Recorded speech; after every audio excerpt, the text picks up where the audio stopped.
All right. Hello, everyone. Very, very good evening to most of you. Very, very good morning to some of you, and to the rest of you for whom it is afternoon. Very good afternoon. My name is Lakshan. I'm one of the co-founders of Guiding Light Coaching, and this session that you guys are attending today is part of our fifth anniversary celebration series of sessions. As we've decided to do this as a way to give back to the coaching community that's given so much to us. And the theme for this particular series of events is presence, practice, prosperity.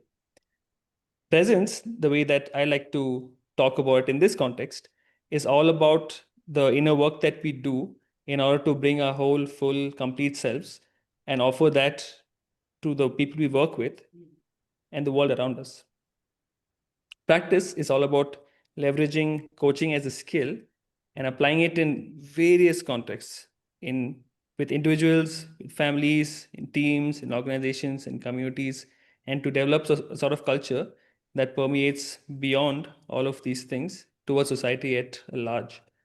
And then we have prosperity, which is all about how can we leverage this skill of coaching and the work we've done to be our full selves to make a living, make money, and to contribute towards permeating all our work to society at large again. This particular session is a session that is a part of the presence pillar of our theme.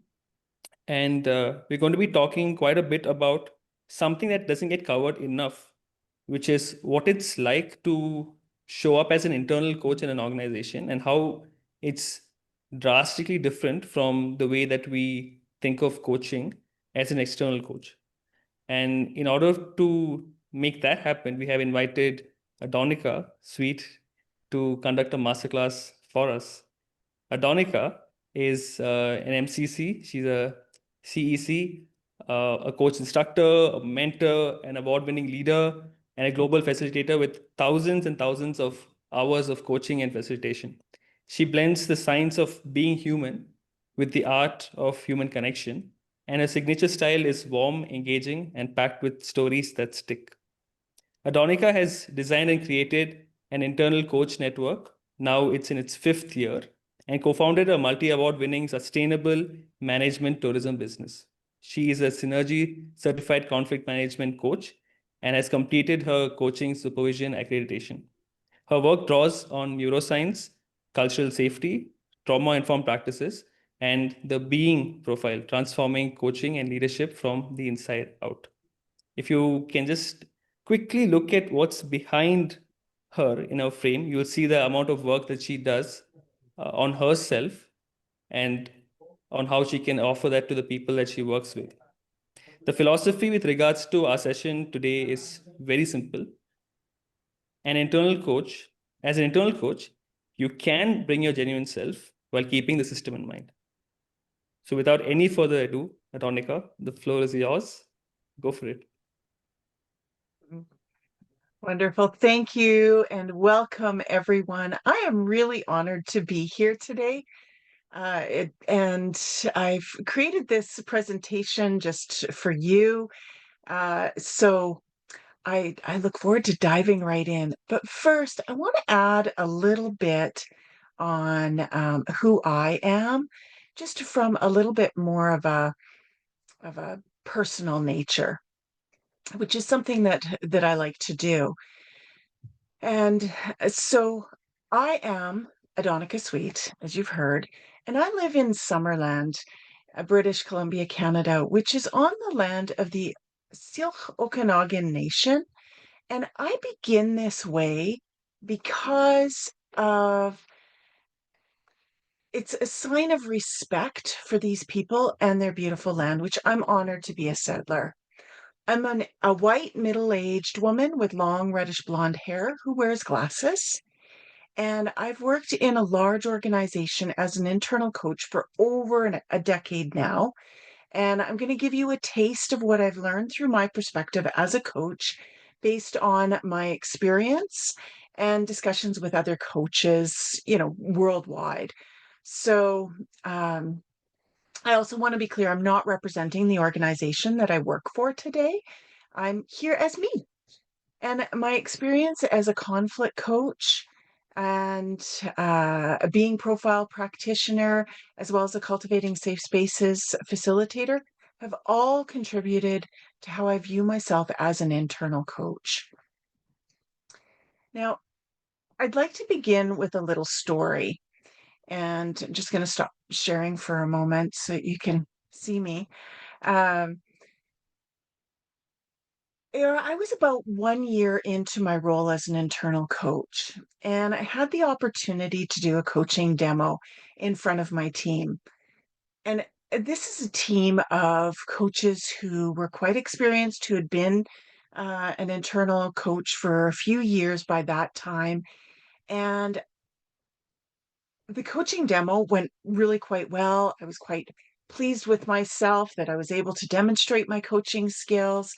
And in true coaching feedback, um, I received some feedback that was framed very positively, but had an impact on me for ever since. So that my colleague, he said to me, he said, that was a very clear demonstration of client-centered coaching. And in that second, I was like, yes. And then he said, now, how do we consider the organization when we coach our clients? This really opened my eyes to, wow, this is a little different. And I've been coaching for the last year in this organization.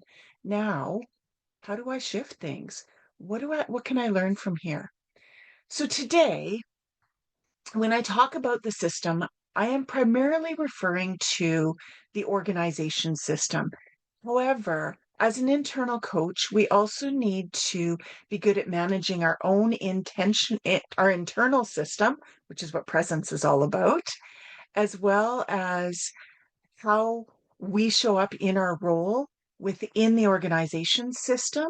And then the client's system, as you all may be aware, the client has a system around them. Plus, when you're an internal coach, you also understand the client system around them to the most that you can, because every system is going to be different and every team is going to be different. As an internal coach, you don't always work on the same team. I do not for my clients, and every organization is different. So we, as an internal coach, have to now navigate all of those different systems within the coaching context. So now I will share my slides again. And bring you into where we will go.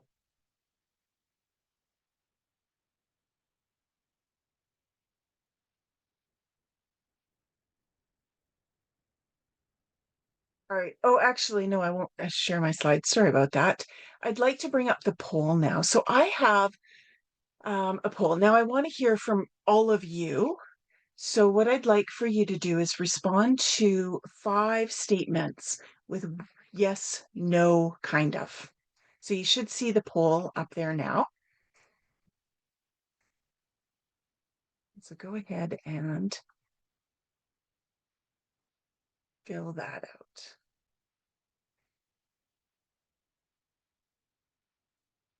So the first statement, as you can see there, is I understand the unique challenges of being an internal versus external coach. The second statement is I believe I can make a meaningful impact as an internal coach without losing my authenticity. I know how to cultivate psychological safety and belonging while still being a part of the system myself. I feel clear on how to navigate dual roles when I'm both a colleague and a coach, or whatever role you happen to be in.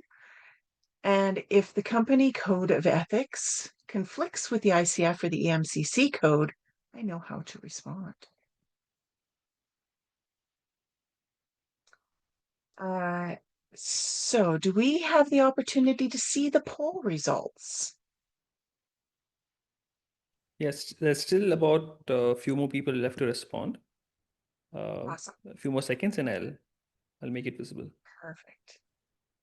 Yeah, there's some kind of thought-provoking questions there. Yeah.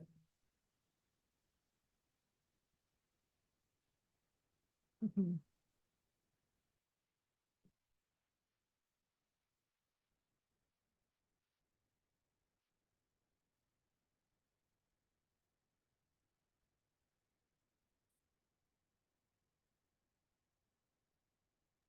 All right. I'll be ending the poll in another 15 seconds or so. So anybody who's not yet answered, please go ahead and do so. Thank you, Sir Kent, for operating that poll. All right.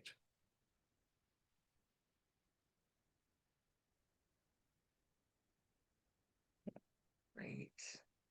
Okay. So I see here, there's lots of, it's pretty even in a lot of these questions. With, okay, great. So what we'll do is we will compare that with the end, at the end. So,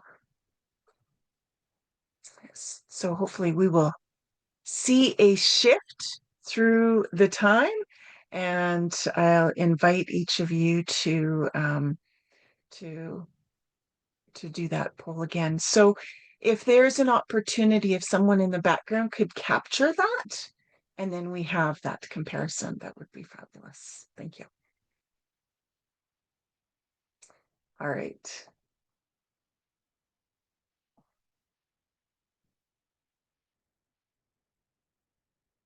So when I graduated from my coach training, I had the goal to be an MCC. And that is one of the gifts of being a part of and as an internal coach. So how many of you are also um, aiming someday to be MCC if you're not already? Just kind of get a show of hands. I'm actually trying to see everybody again, and I'm not sure. Use your digital Okay, hand. yes, Yeah. I see a few hands raising there. Yeah. Yeah. So there's a number of you who want to become an MCC. And so the gift that I saw when I became an internal coach was the opportunity to have clients just handed to me. I obtained my ACC, my PCC, and my MCC all during the time as an internal coach because the hours are counted as paid. So that's one of the gifts. So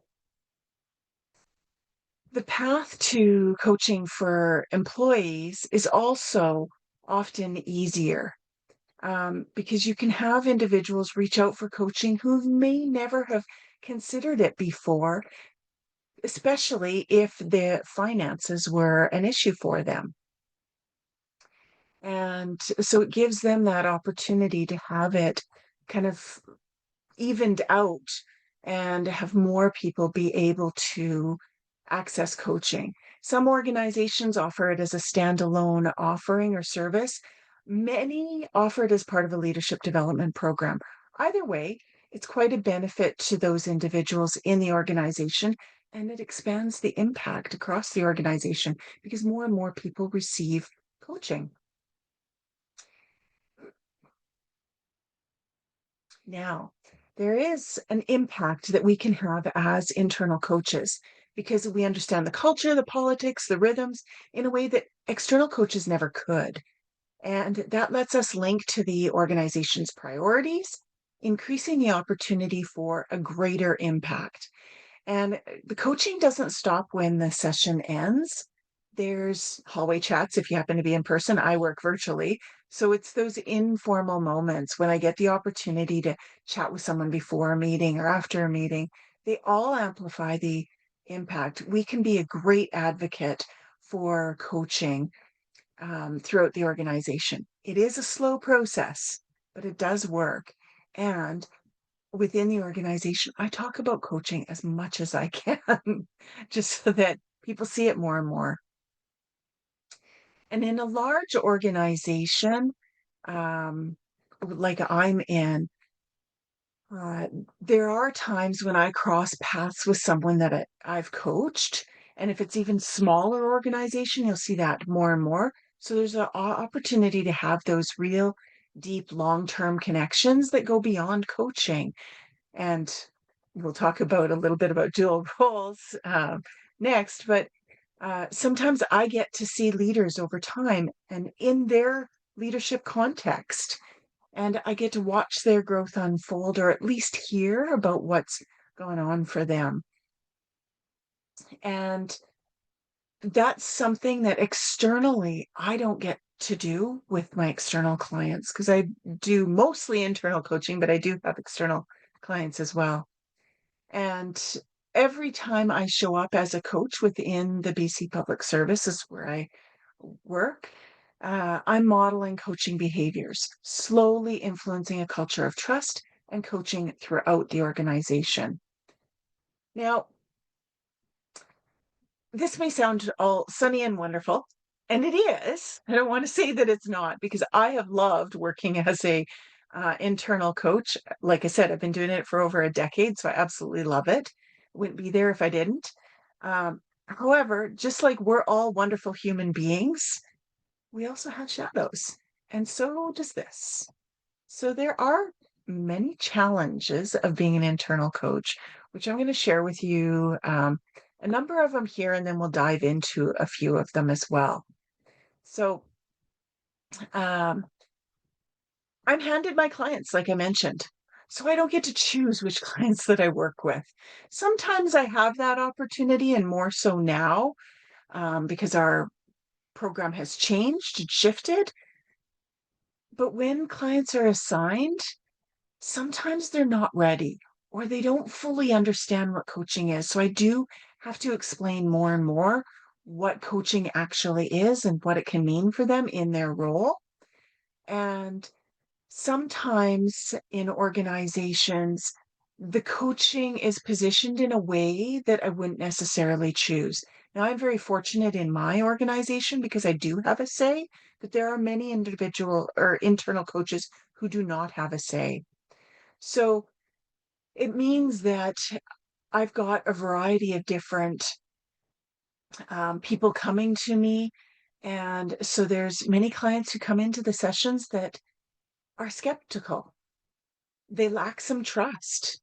I've had times where this has impacted my way of being because I totally buy into coaching. I understand what coaching is. Many individuals don't. And so I have to ensure that I am present in a way that allows them to see coaching the way that I see it. Maybe not exactly the way that I see it, because how can that be, right? Um, and there are times when my values don't align with the way that things are being presented in terms of coaching. And so for me, thankfully, that does not happen very often.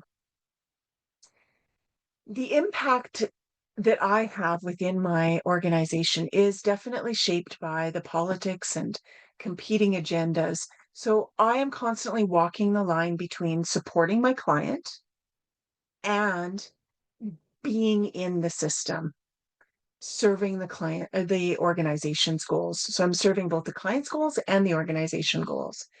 And there can be pressure to tie it to coaching or to metrics, business metrics, the organizational priorities, etc., which is important, which is one of the great benefits of it. And it also can really be a challenge because sometimes it doesn't exactly align. And I've learned to navigate that more and more over time. And so balancing those expectations with coaching ethics can be one of the most challenging part of the work that I do.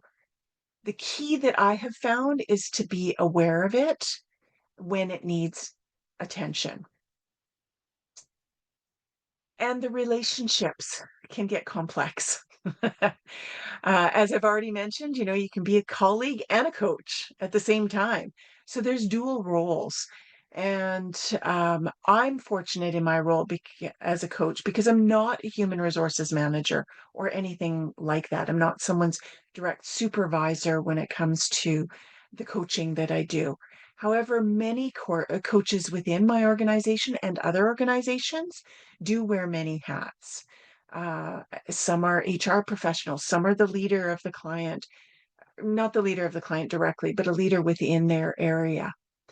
And I still wear many hats, particularly because of the coach network that I took the lead in developing, because many of the coaches in my organization, although they don't directly report to me, I mentor them, I supervise them, I do coach them. So just that in itself, I'm coaching, mentoring, and supervising. So I have to be very clear as to what this meeting is about. And sometimes it's a logistical meeting. Do they actually do something within the context of their role as a coach within our organization? So I have to be very clear. And when I'm not clear, the boundaries are blurred. And that can get really confusing. And so it's the same for the clients when they're working with coaches internally. They'll often question confidentiality more than what I have confidentiality questioned in my or by my external coaches. And, there's kind of like this funny phrase that I've heard out there. Thankfully, I haven't heard it too much in my organization, but are you HR's spy? That can be a real thing. And so the informal interactions that you have really can test how you hold the line as a coach, your integrity, and how you show up. And then, of course, we're dealing with clients' workloads. You already know what it's like to coach someone who's busy. As an external coach, you hear people being busy, and um, so you coach them around that. So of course you coach them around that as an internal coach as well. Um, but you're also often balancing those different roles as well. So you may just jump into a coaching session after a meeting. Wherever possible, you try to have that buffer room. It's not always possible. As an external coach, you have more say over your schedule. So it can get a really challenging, and I do have a lot of no-shows in my work as an internal coach. Um, Thankfully, not a huge number, but more than I do in external when they're paying me directly. For new coaches, these challenges can feel overwhelming. And I want you to know that you don't have to solve all of these all at once. Trust your training, continue to develop your skills through mentoring, and continue your personal development, and maintain your presence, cultivate safety, belonging, and lean into your supervision. So you'll hear me say a lot of those things throughout our time today. So, are you ready to face a few of the challenges? Challenge a few of these challenges. All right.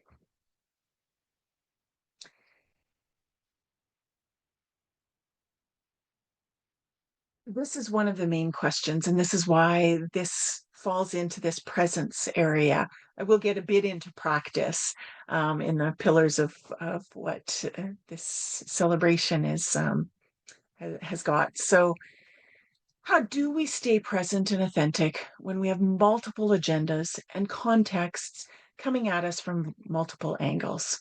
So that is my reality as an internal coach. I've got my own multiple agendas.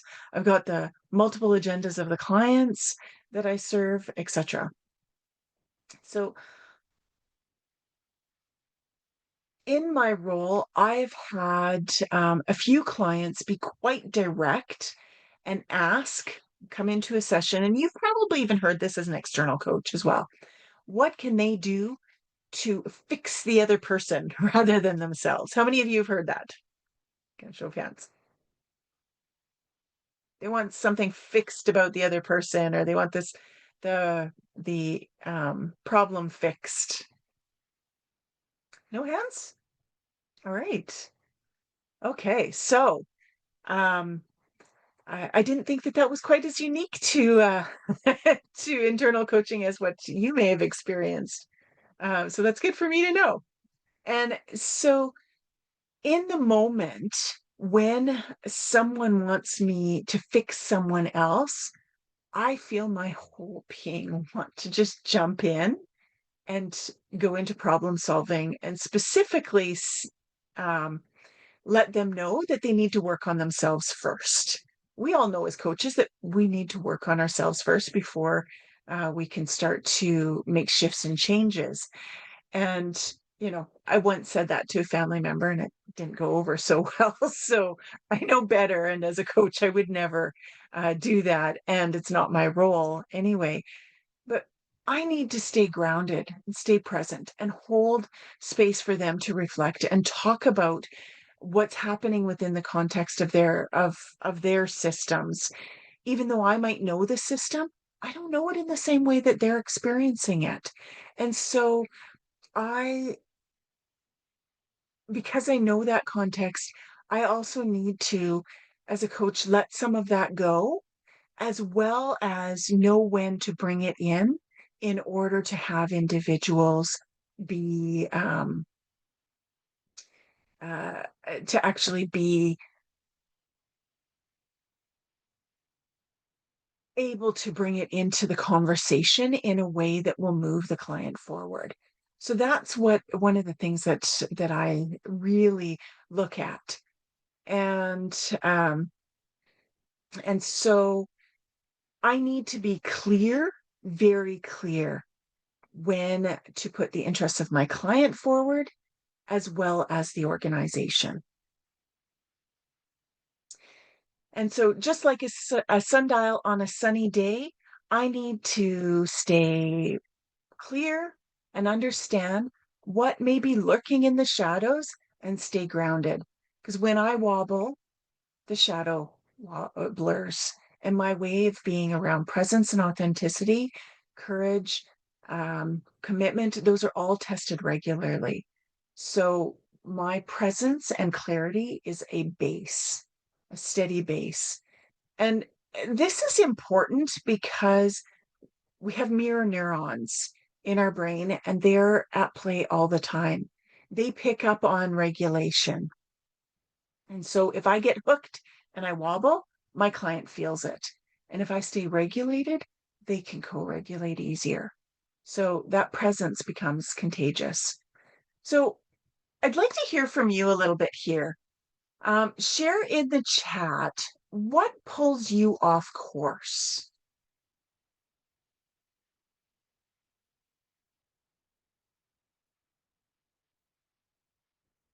Is there anything that pulls you off course? I think I see an active chat here. Chat here.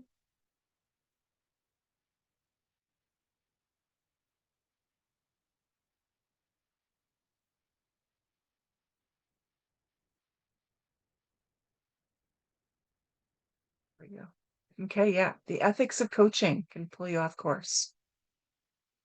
Yeah. Yeah, and ethics are definitely at play, and I will get into that today as well. Clients who want to change but are constantly in denial. Okay, yeah. Client story where they are the only hero. Yes. This is the one that is they're actually wanting somebody else to fix the other person, being over invested in the client. Yeah, and that can happen internally as well, because then the view of the organization isn't brought in. Yeah, when I feel a conflict of interest or for reasons of confidentiality, can't share some very important context with my client, which will impact them. Yeah, they're working towards a promotion, but you know that they're not being considered for it. Yes, yes, that's huge. That's huge. And so we as coaches need to really, really ground ourselves so we don't wobble and accidentally say something that we're not privy to say. And so if you only take one thing away from my presentation today, please let it be this. The more that we know ourselves, the better equipped we will be able to handle any challenge that comes our way. Doesn't mean that we'll be able to handle every single one effectively, but the more that we know, the more that we can stay clear so that we're not over investing or we're not slipping and saying that something that we shouldn't say. This is the way that I make a meaningful impact without losing who I am. So for some quick tips here, so the more that we know ourselves, the better equipped we are to handle any challenge that comes our way. If you see me looking down and to my right, it's because that's where I have my slide that I'm sharing with you, just so you know that. All right, so some tips for staying present and authentic while being impactful. So first of all, as an internal coach, as I've already mentioned, I don't always have control over my own schedule. But I can always make time for a 90-second reset. So this is the opportunity for me to become present, and I can ask myself, what do I need to set aside? And what do I need to bring in to the conversation? So Nipur, I hope I'm pronouncing your name correctly. That is a wonderful example because that's something you need to set aside when you go into the session to be fully present. And that's something that I would do in my 90-second reset. When I have more time, of course, I like to prepare a little bit more. But when I'm jumping from meeting to meeting, sometimes all I have is that a few seconds. At any point in time, I can always ask, what is my intention in this moment? And that will bring me bring me to what is important when I'm distracted. So I can use that at any time.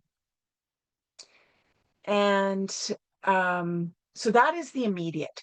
And in the short term, you can access supervision and get some reflection going so that you can really process through a lot of the different things that come up. So, like some of the examples in the chat, as well as the examples that I brought up, supervision is a fabulous way. And I'm sure Shrikant has talked about supervision.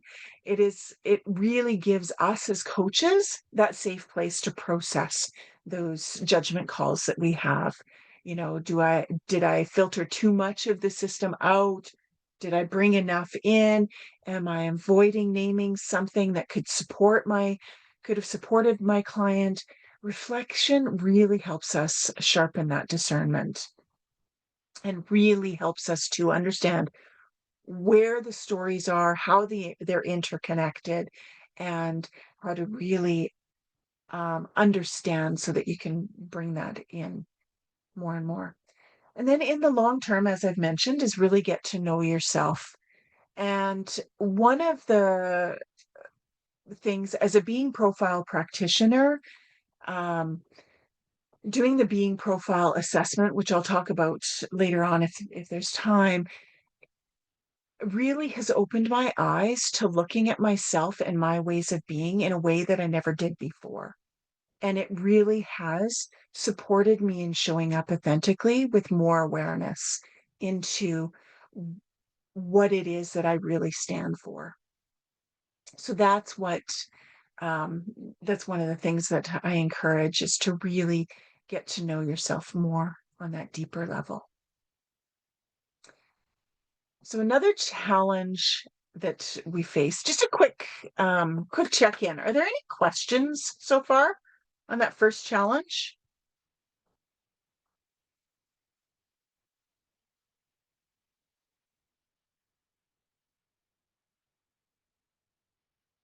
Please do put questions in the chat as we go along, because then I can make sure that I'm kind of fitting them in.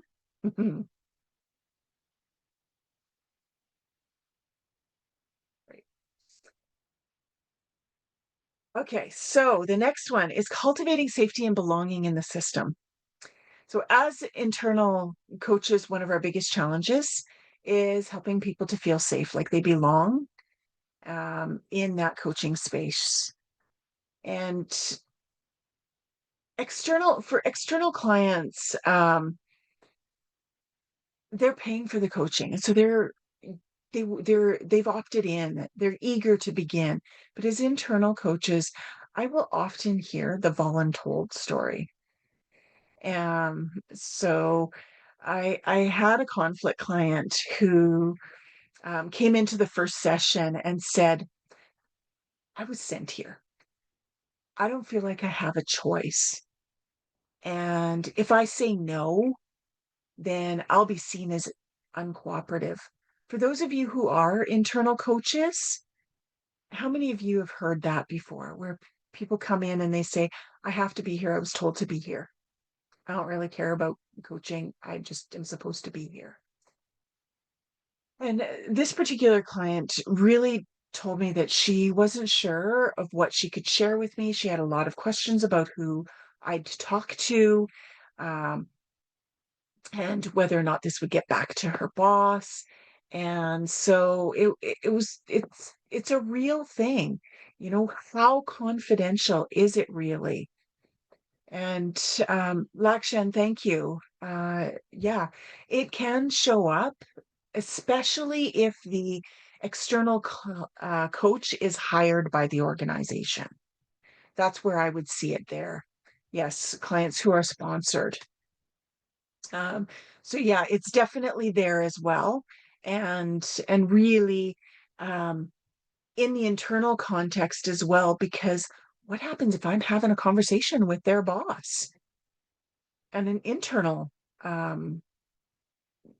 informal situation? They might have some additional fears there. But yeah, it's definitely there with sponsored clients. So I like to think of it as a bridge. And so when and you can think about this as an external coach as well, that through our way of being and our presence, we're inviting the client to cross the bridge into that coaching space so that they can transform. And it's important that we are that way and that we have that self-regulation, like I mentioned earlier, because you may be familiar with some neuroscience. That little part of the brain, the amygdala in the back of the brain, at the brain stem, when it gets hijacked, people can't think. They don't process things in the same way that they normally would when they're not feeling safe. And I go into this a lot when I'm facilitating cultivating safe spaces, because it is that, yes, Nipur, because we have all kinds of different ways of looking at things. And when a client is feeling that sense of fight, flight, freeze, or appease, I've even had clients just kind of go along with the process and not totally authentic. They're appeasing to the situation. And so that is very important for me to be that safe space and invite them in. And did you know that it takes 90 seconds for someone to move from the trauma part of their brain, the amygdala, into the prefrontal cortex in order for them to process? So think about that. In a coaching session, when somebody gets to that point, it can take 90 seconds for someone to feel safe again. And I'll sometimes walk people through getting in touch with their body again. That is one of the very quickest ways, is the senses, getting in touch with the senses. So taking that 90 seconds and really centering, sometimes breathing, sometimes just where do you feel that in your body, because it gets in touch with the present, etc. So that will start to release those oxytocin, trust hormone within the body. And did you know also that trust hormone of oxytocin can also be given a little bit when you're looking at someone? So it can actually happen over video as well. So a few tips here for you as well on this one include being transparent. And this really dives into the ICF core competencies of cultivating trust and safety, maintains presence, listen actively. These are really at the core for you to cultivate trust and safety within the system, along with within your coaching client. So transparency right from the first session and again throughout, being clear on what you share, where. So this is the contracting that you're all familiar with, that you learned in your coaching program. And particularly if you are an external coach that has a sponsor, you want to be very clear in your written contracts around that so that you can be clear with your client. And internally, sometimes there aren't we don't actually have written contracts within our within our organization, because it's all internal. We're all employees, and every organization is different. That's just the way that we do it in our organization. I questioned that at the beginning. And it was interesting because it was just said, this is just an expectation of when people join or asked to be coached. They're given an agreement. And if they come to the first session, then they've agreed. So that's just something that we do within our organization. And we have all of the bounds of confidentiality listed out there.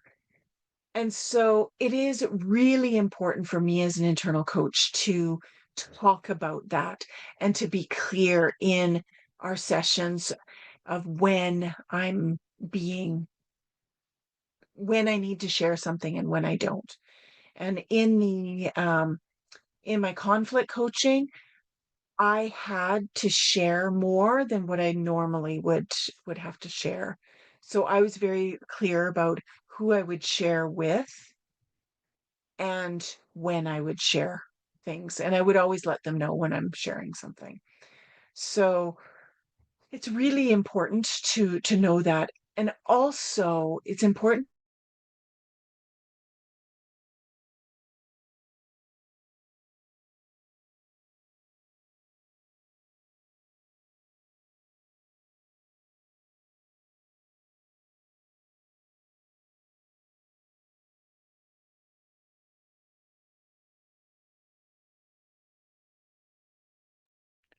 Let's just give it a couple of minutes. Hello, did you Adonica's lose here. me? Yes, we lost you. I kind of, so it just all of a sudden stopped. So let me share again.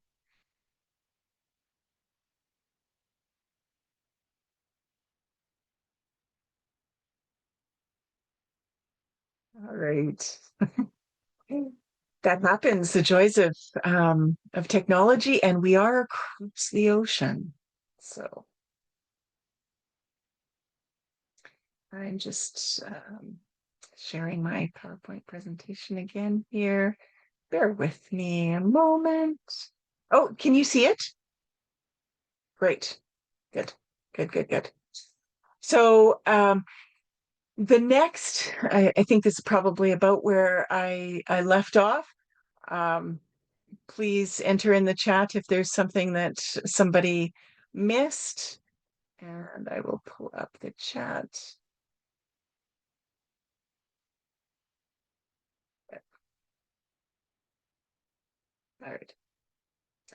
All right. So one of the things that I like to do is just really get clear and centered with my clients. So I will practice the 5 S's, or 3 S's, if you want to call them that. Slow down so that the client doesn't feel that I'm rushing them, and really listen to them deeply and signal through my presence that I am listening. And I will also share their strengths and acknowledge them. And then long term, what you can do is you can look at safety from that psychological safety point of view. So cultivating safe spaces is the way that I do that. Okay, next. The challenge that we often face is those navigating integrity, dual roles, and ethical conflict. So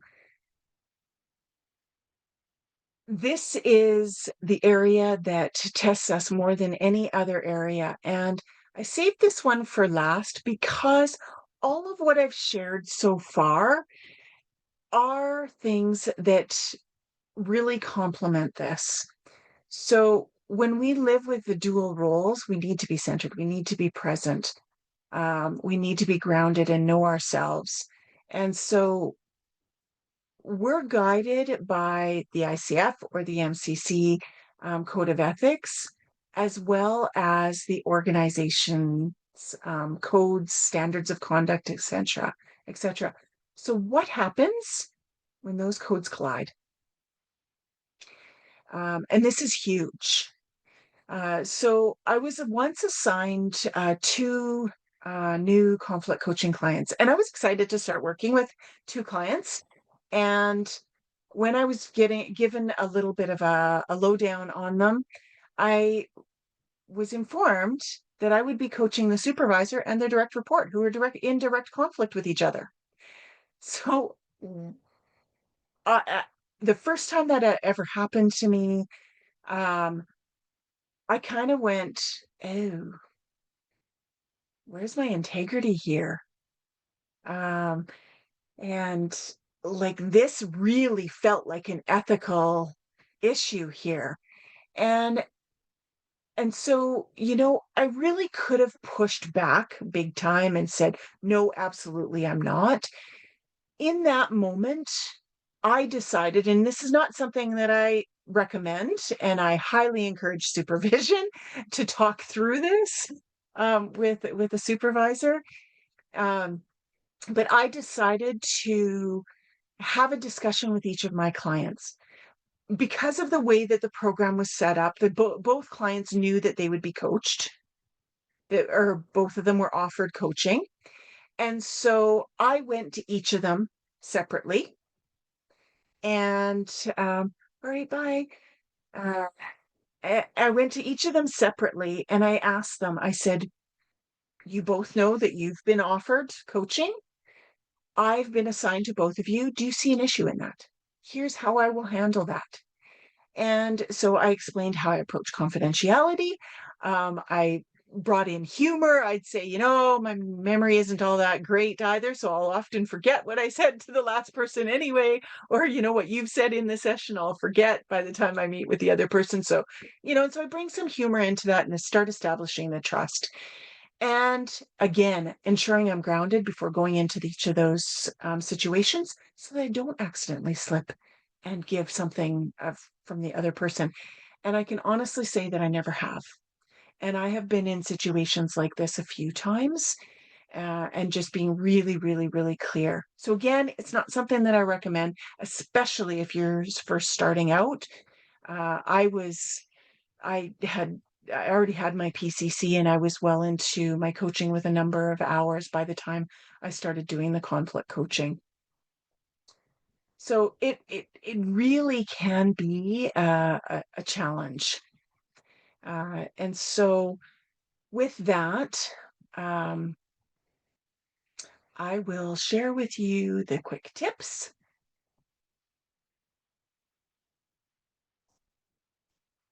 So integrity pause.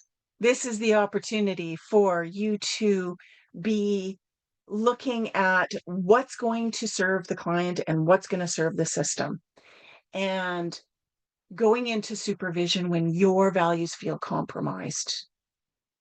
so that you can process and work through it. The code of ethics for ICF and for EMC is very clear. And again, the organizational standards of conduct code of ethics is also very clear. And when you work for your employer, at least in my context, the standards of conduct within my organization supersede the ICF standards or code of ethics. And this is where my values can come into conflict. Now, I'm fortunate because there's a lot of alignment between the two. I'm very fortunate in that respect, but not everybody is. And so it is something to definitely be aware of. And the next little tip that I have for you is contract clearly. I cannot say this enough. And when you're in those informal conversations, it's easy to find yourself going into coaching. And be careful about that. Ensure that you're not taking that stance of coaching. And it may be a part of your being to just naturally coach. And of course, there's nothing wrong with being curious and asking questions. You don't need permission for that. But be clear that you're not coaching so that you can keep those lines as clear as possible. And so it's really important in those informal meetups, whatever those informal meetups look like.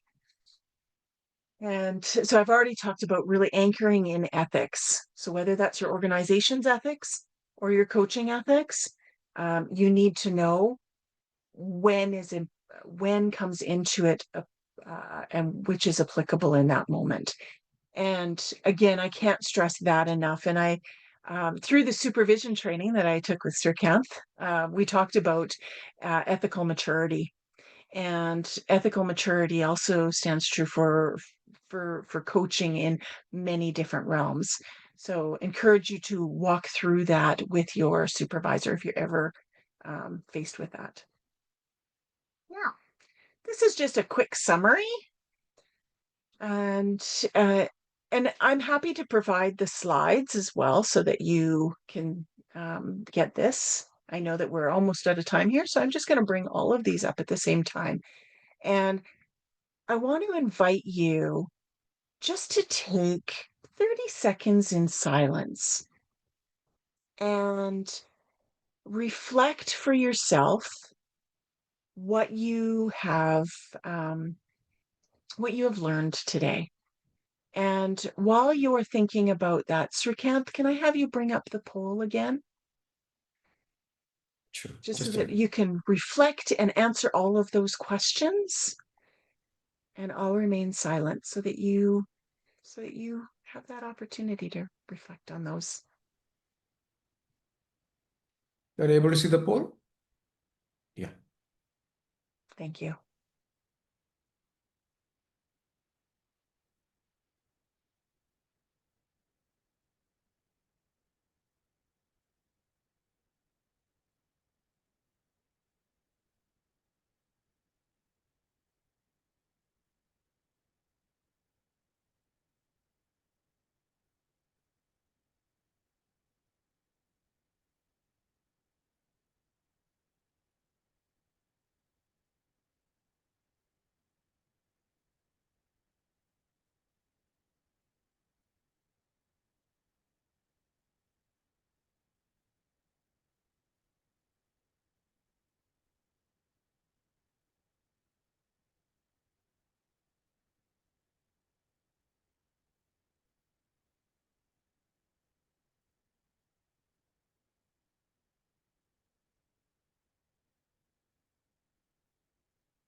Thank you, Raleigh.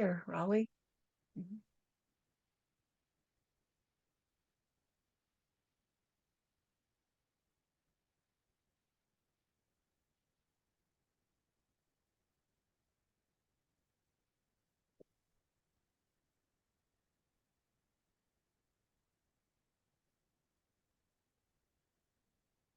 Hope everyone's had an opportunity to answer all those poll questions. Think about what's shifted for you today. What's new?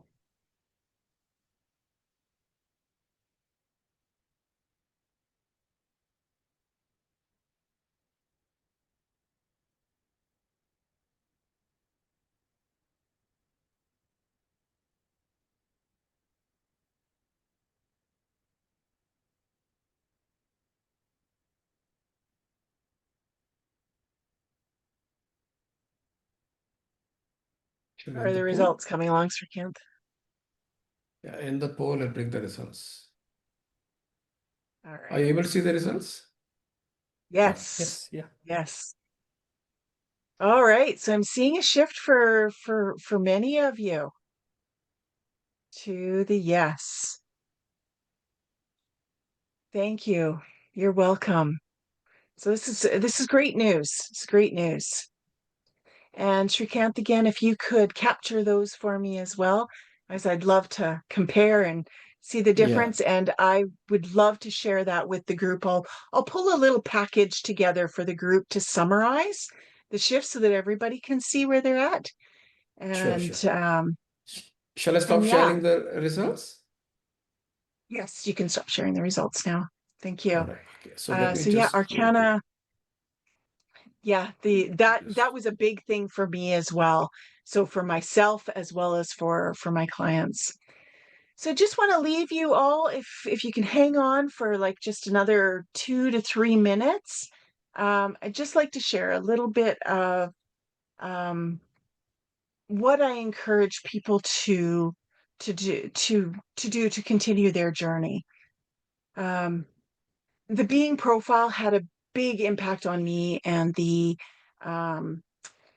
and my way of being, because what it does is it assesses 31 different ways of being and the health of your relationship with yourself is essentially. So it measures the health of my relationship with myself. And so I really have found that insightful for me to really look at how I'm showing up, when I'm showing up, and what I need to bring. Um, so so it is one thing, and I do have a being profile assessment, so a discovery course starting, and I'll send information on that, as well as I have a cultivating safe spaces course coming up in the next month and a half. So it's a 3-hour immersive course where you can really learn to cultivate truly safe, inclusive spaces that foster belonging and resilience coming from a love-based practice.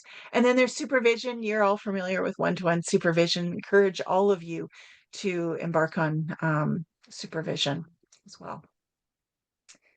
So thank you. A big thank you to all of you for being here, for your time, and for participating. Are there any questions? I can hang around if anyone does have any questions, or if there are questions, send them to the group here, and they'll forward them to me, and I can just try to do a little quick answer. So if you guys have questions, please raise your digital hand and ask away. Okay, Archana has a question. Would love to know. Yes. Signal safety, I see that. Adonica, if you can just remove the slide, we can see your full face. Yes. Of course. Yeah. Thank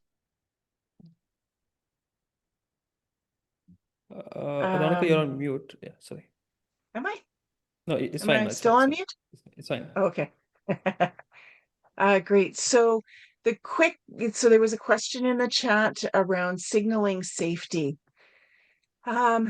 This has to do with the presence. So really your presence signals that safety. So the leaning in, the listening, the acknowledging, all of those things that you already know as a coach, those are ways that you signal safety. And the more that you know about yourself, it's important, because then you know where your biases are so that you don't have those slip in.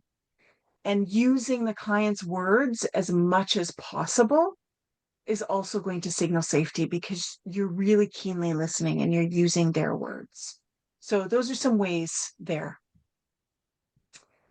And I see Rashmi has her hand up. Yeah. Go for it, Rashmi. Please ask away. First of all, thank you for sharing your insights. It was very, very informative and I personally felt so much connected, whatever you shared. And the question I have here is, you spoke about how, an internal coach functions, or, what are the perspective there, as well as the external coach. And my question is around when your role is not defined, let's say, as an internal coach, you are an HR manager, but you want to get into that space. How will you approach one to the leaders in the organization, to the audience also, like, the senior managers whom you think you will be able to offer the coaching? Yeah. Yeah, that's a really great question. And so within the context of an HR role, um, you're constantly giving advice, you're providing different avenues for support, etc. And if you are a trained coach, of course, you want to take that so that you're empowering them more and more. So, what I would say is there's a difference between being in coach mode versus taking a coaching approach to your role. So if you are in coach mode where you're actually doing a coaching session, one that say you could log for your hours, be very clear and contracted in that. For the other, you can take a coaching approach to your role, to that role, and so then you're just asking the questions and you're listening and you're empowering just as the nature of who you are, which is very different than actually being in a coaching session. Does that make sense? Or do you want further clarity on that?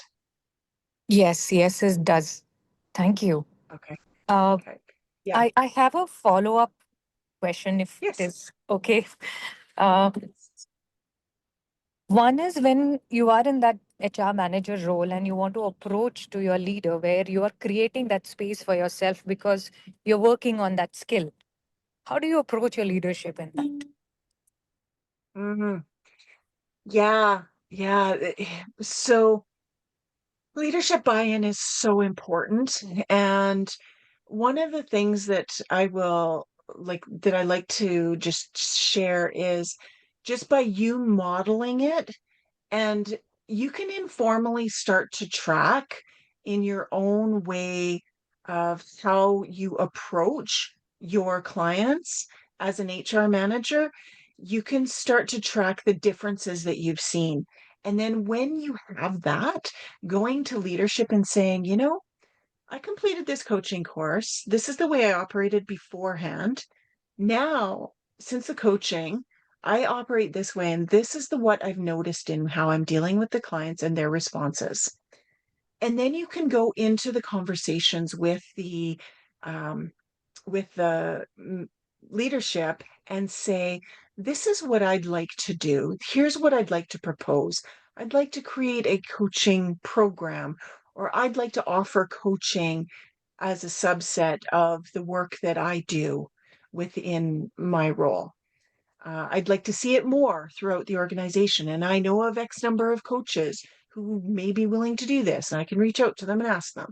So there's a few different ways that you can approach it. But the thing is that you want to ensure that you know the business priorities of the organization, which as an HR manager, you would know.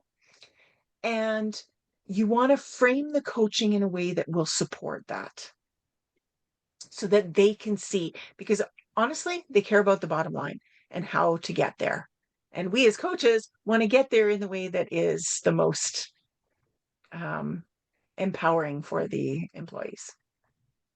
So that's what I would just kind of add to that.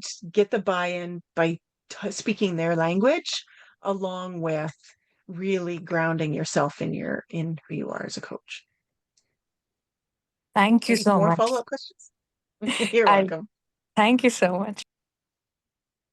You're welcome. There are a couple of other questions in chat. I'll just ask those and then get to you, Nupur. Adding to discussion, what are the coaching metrics used by organizations for internal coach as opposed to external coaches? Often it's, I don't know if it's really different from external coaches. Because what we look at are the business metrics. Where are we trying to move the needle as far as business is concerned? And so within our organization, primarily what we're measuring are things like the satisfaction rates, which doesn't go very deep. What's more important are actually what's being made a difference. What difference is it making? So we are still at the level within our organization. We have a long ways to go when it comes to measuring in our organization. I've been trying to push it forward, but it's a slow process. And it's, you want the different levels, and ultimately the level that you want is tying the coaching results to the business metrics. So being very clear on what the priorities are for the organization and how the coaching is meeting that. So that's a whole nother realm there. And a lot of what you would learn as an external coach could be applied internally as well. You just have a lot more systems and approaches and setups to work through it within the system. Right. Thank you for that. Another question in the chat is, can you please share some mandatory reading for internal coaches? Yeah, great question. So so there's a book called, I was just seeing if I had it handy here. Must be up on my bookshelf behind me. Coaching in Government.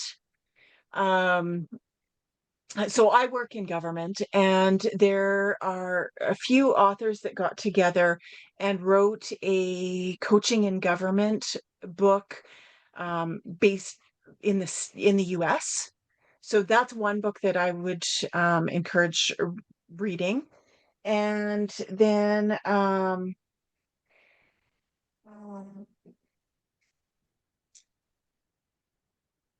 honestly, what I would say is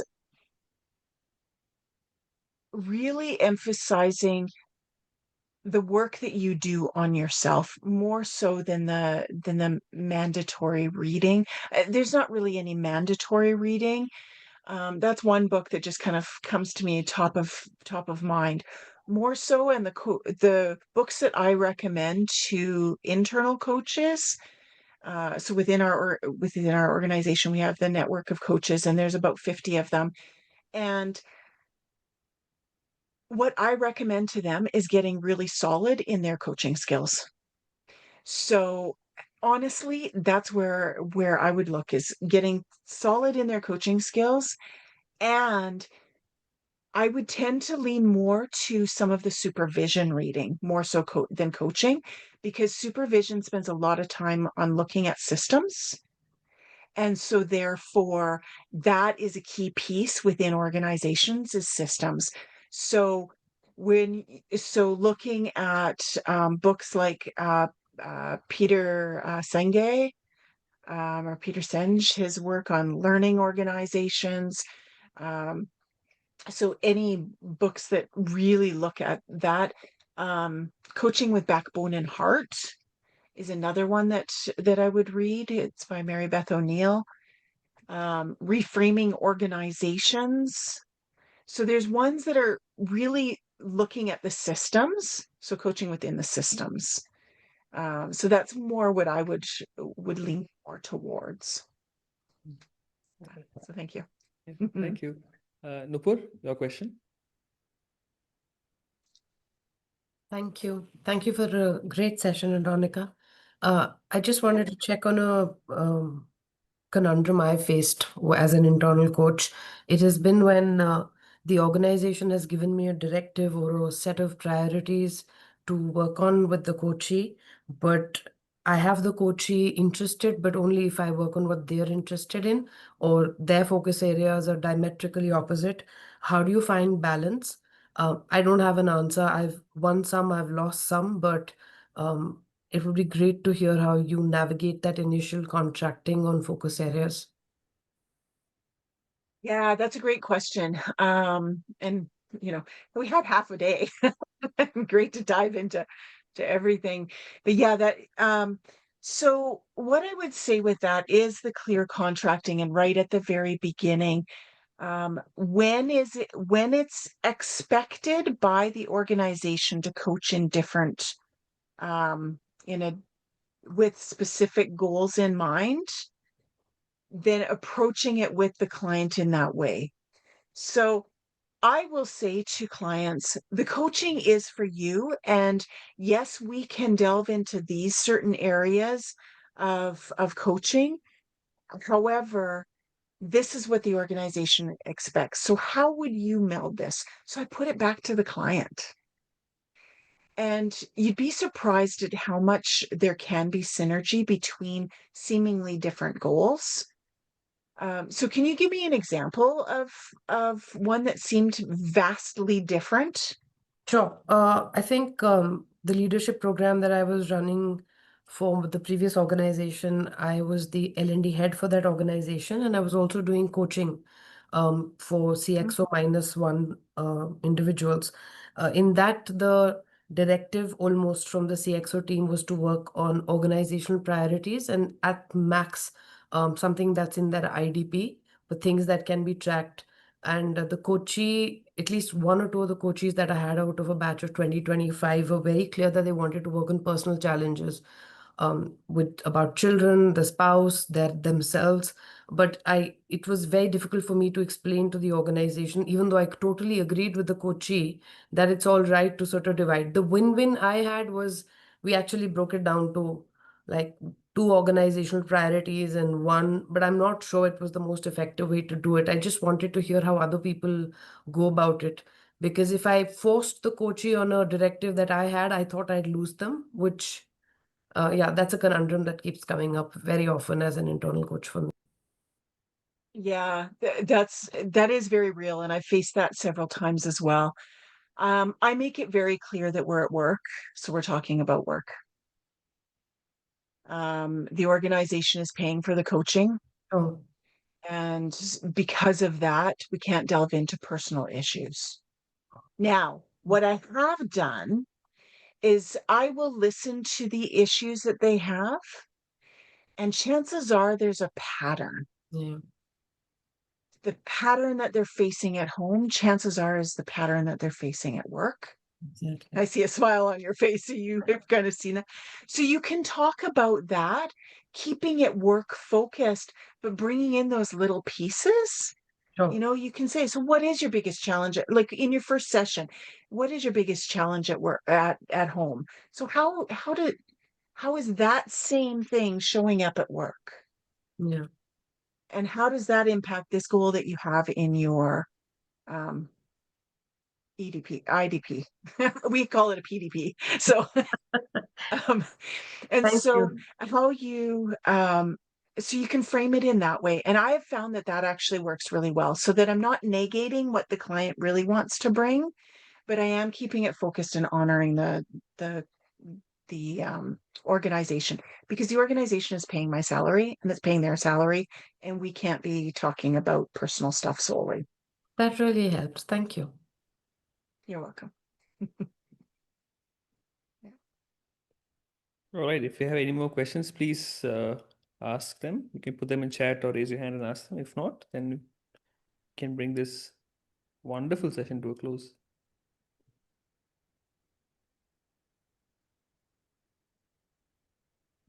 Thank you so much. This has been a real treat for me.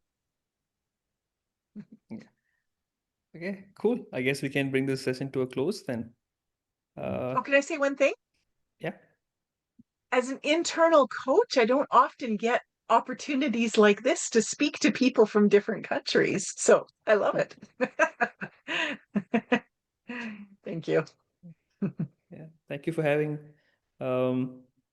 taking the opportunity that we provided to experiment with something new. It shows that you are one, courageous, of course, but also you trust us enough and the people who are joining today enough to try something new. We spoke about this the first time we connected, so I want to acknowledge that.